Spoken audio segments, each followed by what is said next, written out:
So, welcome back. This is part 2 of this Peli case 1535. We've just emptied it and cleaned it. If you haven't watched part 1, go watch that now. Link will be up there somewhere. That was actually a face mask, not microfiber cloth. That's my bad. And we didn't go through any of the video adapters that were living in here. So we'll just do that now. Apologies for the bin lorry outside, it's making lots of noise. So we've got, first off, we've got a VGA to HDMI.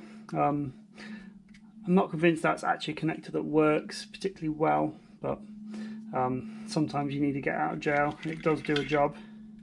We've got a USB 3 hub, which is just useful to carry around for extra ports. We've got a Thunderbolt to HDMI. We've got a USB-C to HDMI Kramer. We've got a DVI to HDMI adapter. Another short hard drive to USB-A cable, just in case. There's the microfiber cloth that I thought was the face cloth earlier. We've got a HDMI barrel. Then we've got a couple of SDI barrels, SDI to phono and phono to phono, and then a couple of mic adapters if you haven't got a mic clip the right size. A short RJ45 or Cat5, whatever you want to call it. And then we've got a USB-A to USB-C cable, which is one of those cables that's becoming more and more useful because everything's slowly transferring across. I think the GoPro, actually, which is what we were recording on, was one of the first things I had that was on USB-C, and now 90% of the things I own are on USB-C. This is my USB-C hub. That actually lives in my rucksack, just because then it's always with me. And my iPad is the new iPad mini, 6th generation I think it is, that has the USB-C output, so it's really useful for just proofing lines. You can just plug that dongle into it, or the Kramer one there, and you're away to go, and you can prove that it's their laptop or computer or whatever, because that works. So this case is nice and empty. We have a few things over here that we're going to stick in it instead, because it's going out as my monitor engineer case. So obviously we're going to throw headphones in, in-ears in, a couple of talkback mics, a Stream Deck, a router, and some tape, and my sound bullet. So I use a lot of Sennheiser mics. This is the 845S and the 835 non-switched. Always good to have a non-switch one just in case as a backup. And I've got the 845, which is my favourite talkback mic, with a clip, and then I've got a 58 switched that I use as well. So I'm going to use this one to talk to the wedges and the in-ears on stage, and then the 58 that's got a switch on it to talk to front of house through the shout system. I'll probably throw a little link up to that video that I'm going to make when I'm on site. I'm on an SQ6 this weekend, and he's on an Avantis, and we've got 48 channels of inputs, and it's only 12 mixes on the SQ6, so I've had to do things like give the DJ a booth feed for his wedge because I don't physically have enough mixes. I kind of wish I had the SD9 like I had a couple of weeks ago, and then I could do a bit more control over stage noise in that respect and have some like yeah, some interesting routing going on as well, because you can't kind of do as much matrix routing on that desk. Possibly my favourite tool to come out in a few years. It's called a jack to jack. Hi kid. But yeah, it is a beautiful case, got a carabiner on it, a jack to jack. For anyone who doesn't know, this is a sound bullet made by Sonect. Beautiful little thing. It does so many different jobs. I'm not going to get into it now. It's rechargeable, it does pink noise and everything, and 1K tone. And you can do XLR testing and fire things through a DI through it and stuff. Very useful tool, one of my favourite tools to come out in the most recent years. It's about £220. You can either buy it direct from them and then pay to get it into the country, or you can buy it from the link in the description, which is where I bought it from. So we've got two Stream Decks. This one is the one that is going in the case. The other one is my XL, which is too big to go in this case because it's got its own little Peli as well. So yeah, 15 key Stream Deck. We've got this lid 3D printed by Bell's Backline, and then it's got hardcore, proper loop, proper hook Velcro on the back, which is useful for sticking it down to tablecloths and stuff. It's a shame these original ones don't have a detachable cable. The XL that I have has the USB-C cable on it, so it's super useful in that respect. One of my other favourite things in the world, my in-ears, lovely 6Ps by Cosmic Ears. Got all the adapters and mini jack, big jack, the little jacks in there. The actual physical in-ears, beautiful things. AirTag obviously. And then I made this actually, so this is a lightning to 3.5mm and a USB-C to 3.5mm. It's got like 3 layers of heat shrink around each one because those cables are super weak. And then the cable tied it. And I've cable tied at opposite ends so it fits a bit smoother and slicker. And then that lives in there. And then I've got a couple more that live in other places. So there's always a couple around. Like there's a few that live in my rucksack and stuff. And that allow me to get into iPhones and iPads and whatever people bring to plug in audio from, which I'm sure is going to happen on this gig. Something I've started doing is using a lot more carabiners. So that'll go onto my belt loop and then it'll sit probably that way up.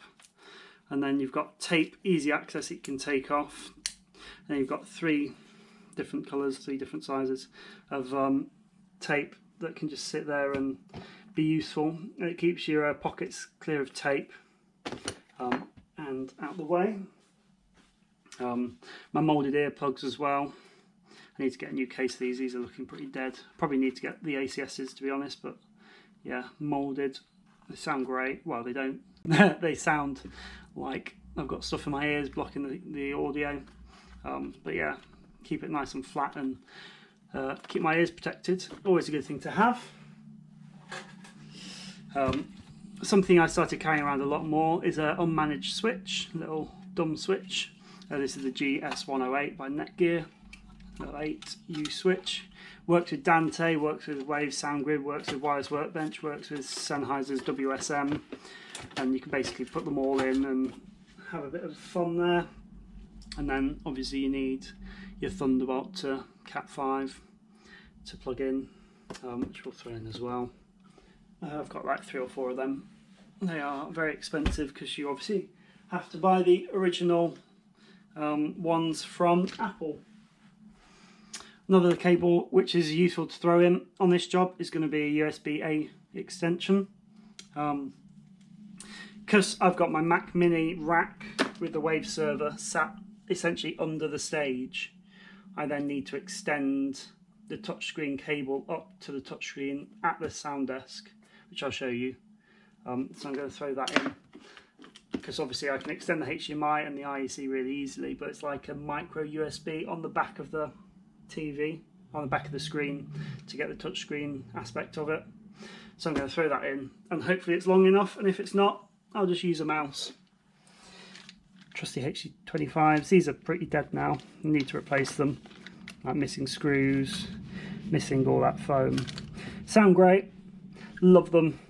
I am looking to change them out for something new, maybe the is it MX50s from Audio Technica. That seems to be a really popular choice. But I pretty much rely on my Cosmics, to be honest. So these come out every so often as references or for other people to use.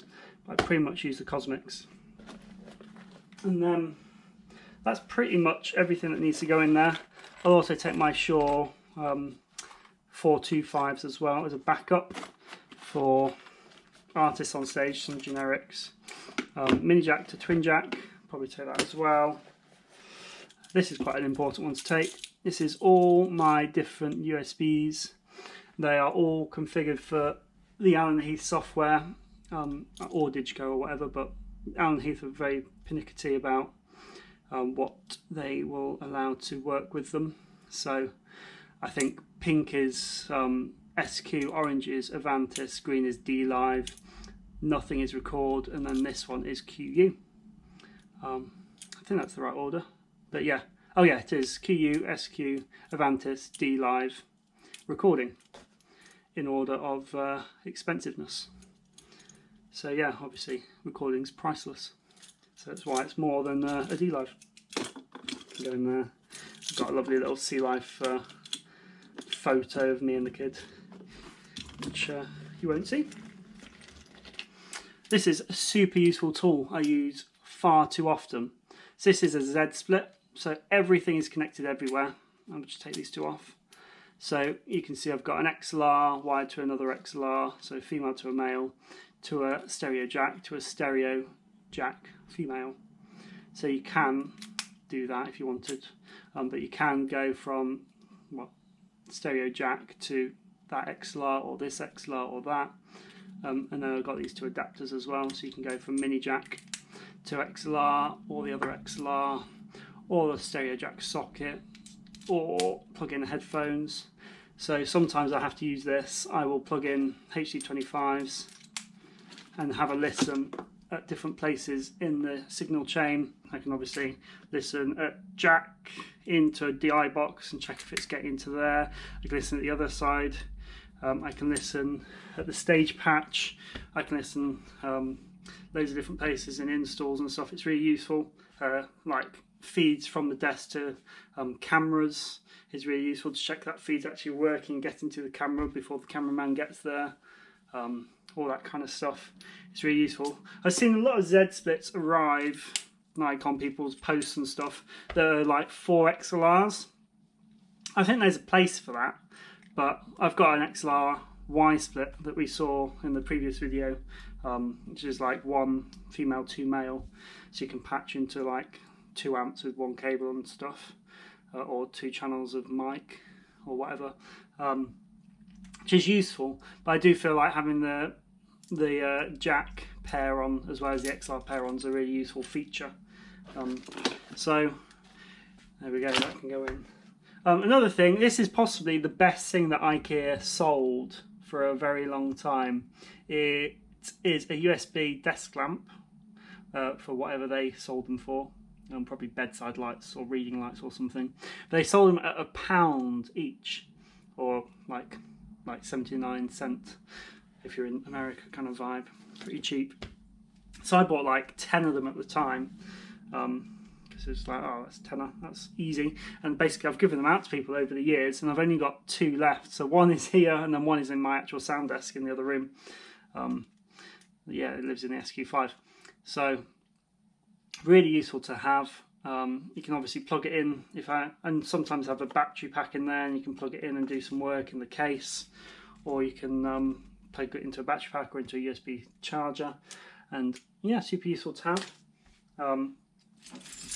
We shouldn't really need any of these tools this weekend, because if we're using screws and drills and stuff, it's all gone a bit wrong.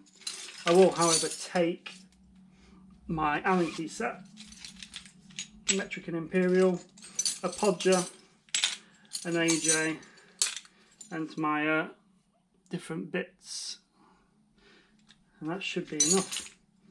So yeah, it's a bit of a different case pack today, because I'm only taking a Peli, whereas this job I'm taking my Peli, my SoundGrid server rack, which got a Mac Mini in, a SoundGrid server, a GS108 like that. And I'm taking the XL Stream Deck, which is in a Peli case about that size, with some cables in. I'm taking obviously a suitcase, because I'm there from like Thursday till Monday. So yeah, it's going to be a fun little one. I look forward to showing you the videos of it when I'm there. Alright, I'll see you for now, and catch you on the next one. Cheers guys.